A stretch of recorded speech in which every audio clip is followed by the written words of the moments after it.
പ്രണയപ്പകയും വൈരാഗ്യവും മൂലം കേരളത്തിൽ വീണ്ടും ഒരു പെൺകുട്ടിയുടെ കൂടി ചോര വീണിരിക്കുകയാണ്. ബന്ധത്തിൽ നിന്നും പിന്മാറാൻ തീരുമാനിച്ചതിലുള്ള കടുത്ത ആക്രോശത്തിലും വൈരാഗ്യത്തിലും 6 വർഷമായി കൂടെയുണ്ടായിരുന്ന പ്രണയിനിയെ വീട്ടിലേക്ക് വിളിച്ചു വരുത്തി ക്രൂരമായി കുത്തിക്കൊലപ്പെടുത്തി കാമുകൻ. വടക്കൻ പറവൂരിൽ വ്യാഴാഴ്ച രാവിലെയോടെയാണ് നാടിനെ ഒന്നടങ്കം നടുക്കിയ ഈ ദാരുണ സംഭവം അരങ്ങേറിയത്. ചൂണ്ടി സ്വദേശിനിയായ സുരമ്യ എന്ന യുവതിയാണ് ആൺസുഹൃത്തിന്റെ ക്രൂരമായ ആക്രമണത്തിൽ ദാരുണമായി കൊല്ലപ്പെട്ടത്. സംഭവവുമായി ബന്ധപ്പെട്ട് സുരമ്യയുടെ പ്രണയിതാവും തുരുത്തിപ്പുരം സ്വദേശിയുമായ ഷിബിനെ വടക്കേക്കര പോലീസ് സ്ഥലത്തെത്തി അടിയന്തരമായി കസ്റ്റഡിയിലെടുത്തു.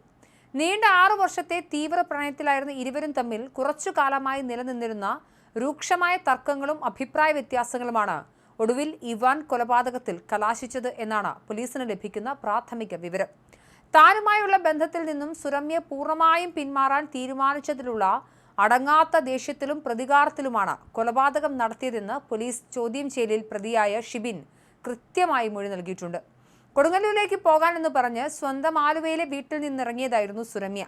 എന്നാൽ ഈ സമയം വഴിമധ്യേ വെച്ച് ഷിബിൻ ഫോണിൽ വിളിച്ച് നിർബന്ധിച്ചതിനനുസരിച്ച് സുരമ്യ പറവൂരിൽ ബസ് ഇറങ്ങുകയായിരുന്നു. കാത്തിരുന്ന ഷിബിൻ സുരമ്യയെ തന്റെ സ്വന്തം ബൈക്കിൽ കയറ്റി വടക്കേക്കര മുറവൻതുരുത്തിലുള്ള തന്റെ വിജനമായ വീട്ടിലെത്തിച്ചു.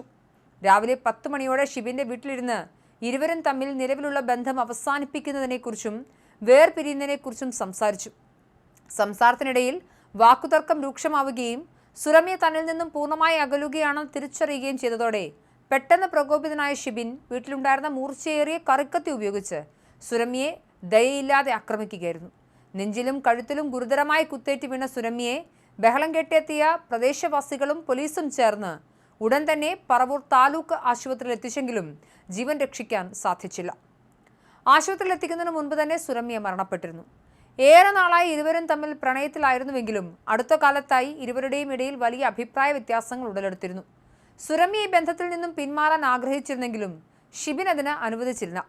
ഇതിനെ ചൊല്ലി ഇരുവരും തമ്മിൽ മുൻപും നിരവധി തവണ വഴക്കുകൾ നടന്നിരുന്നതായാണ് വിവരം. സുരമ്യ പൂർണ്ണമായും തന്നിൽ നിന്നും അകന്നു പോകുന്നത് ഷിബിൻ ഉൾക്കൊള്ളാൻ സാധിച്ചിരുന്നില്ല. തുടർന്നാണ് കൃത്യമായ ആസൂത്രണത്തോടെ യുവതിയെ സ്വന്തം വീട്ടിലേക്ക് വിളിച്ചു വരുത്തി ഇല്ലാതാക്കാൻ പ്രതി തീരുമാനിച്ചത്. നാടിനെ നടുക്കിയ ചോരക്കളിക്ക് ശേഷം ഓടി രക്ഷപ്പെടാൻ ശ്രമിച്ച പ്രതിയെ വടക്കേക്കര പോലീസ് അതിവേഗം കസ്റ്റഡിയിലെടുക്കുകയായിരുന്നു. പ്രതിക്കെതിരെ കൊലപാതക കുറ്റത്തിന് കേസെടുത്ത് ചോദ്യം ചെയ്യൽ പുരോഗമിക്കുകയാണ്. മൃതദേഹം ഇൻക്വസ്റ്റ് നടപടികൾക്കും പോസ്റ്റ്മോർട്ടത്തിനും ശേഷം ബന്ധുക്കൾക്ക് വിട്ടുനൽകും. പ്രണയത്തിന്റെ പേരിൽ നടമാടുന്ന ഇത്തരം ക്രൂരമായ കൊലപാതകങ്ങളിൽ കടുത്ത പ്രതിഷേധമാണ് ഉയരുന്നത്. ഇതിനെയൊക്കെയാണോ പ്രണയം എന്ന് വിളിക്കുന്നതെന്ന് ചോദിക്കേണ്ടി വരും. നമുക്ക് ഇഷ്ടമില്ലാത്തൊരു ബന്ധത്തിൽ നിന്നും അന്തസ്സോടെയും അഭിമാനത്തോടെയും ഇറങ്ങിപ്പോകാൻ സാധിക്കേണ്ടതുണ്ട്. ആ ഘട്ടത്തിലാണ് ഈ കാലഘട്ടത്തിൽ വീണ്ടും പ്രണയ കൊലപാതകം എന്ന പേരിൽ കൊലപാതകം നടക്കുന്നത്. എന്തായാലും ഒരു ജീവൻ പൊലിഞ്ഞിരിക്കുന്നു.